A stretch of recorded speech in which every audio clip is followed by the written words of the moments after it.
Hey everyone! What do these three things have in common? Superpower, power tool, flower power, power. And what else has power? Jump rope, because we use the power law to calculate grades. So what exactly is the power law and how does it work? The power law is a powerful research-based method of answering the question, based on the evidence, what is the student's proficiency at this moment? The evidence is the assessments your student has done to show their ability to meet the competency, or their progress toward meeting the competency. Let's look at some examples.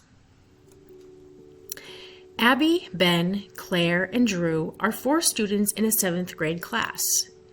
Between October and late November, they complete 4 different assessments for a given competency. Let's say it's analyzing a literary or fiction text. You can see their scores on each assessment. With a traditional average, where everything is weighted equally, all 4 students would earn an overall grade of 2.5. 2.5 is demonstrating basic proficiency, but the scores for these 4 students tell a different story. For example, Abby is steadily improving and shows more than basic proficiency. Drew started strong, but has shown less proficiency each assessment. Indeed, his last 2 assessments were a 2.0, which is progressing toward proficiency, and a 1.0, which is not yet making progress toward proficiency. Let's look at their overall scores with a different calculation method, the most recent. Here again are some flaws. For example, Ben's 4 assessments show regular improvement, but his overall or most recent score of 4.0 implies that he is consistently excelling in the competency. He's not regularly at least. Claire's most recent score of 3 means she is proficient, but her uneven performance suggests otherwise.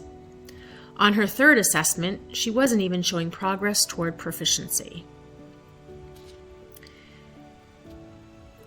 There are 2 methods of grade calculation considered best practice in competency-based grading. One is the decaying average, which you'll see here.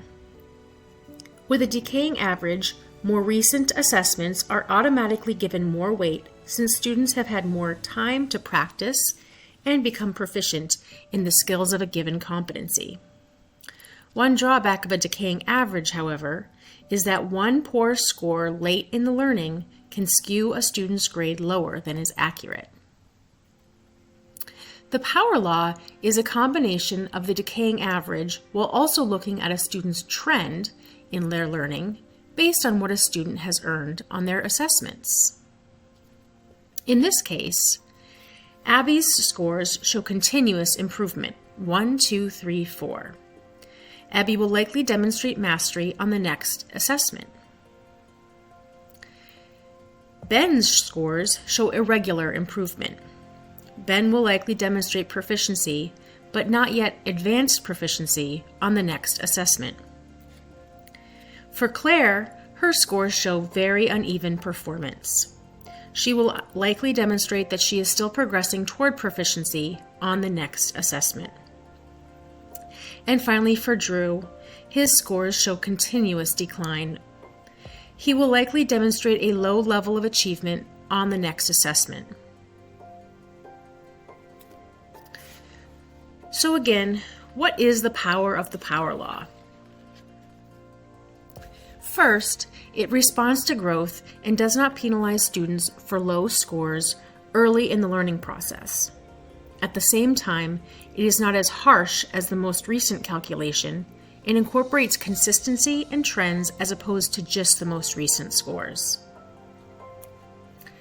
It's backed by research. Jump Rope didn't make up the power law. Rather, they implement an algorithm that is based on research into the cognitive aspects of learning. If you would like more information, you can check out Robert Marzano's book, Transforming Classroom Grading. Finally, it is generally intuitive. If we were to ask you to look across all student scores for each competency every time you added an assessment and come up with a number to represent their current level of mastery, most teachers, most of the time, would generally agree with the power law. In other words, it arrives at the same or a similar outcome with a lot less work. I know that doesn't apply to every teacher in every situation, but for the most part, it's pretty intuitive. So, there you have it. More information than you ever wanted on different grading calculations, and hopefully a better understanding of the power law. Remember, knowledge is power, and I'll see you next week. Thanks.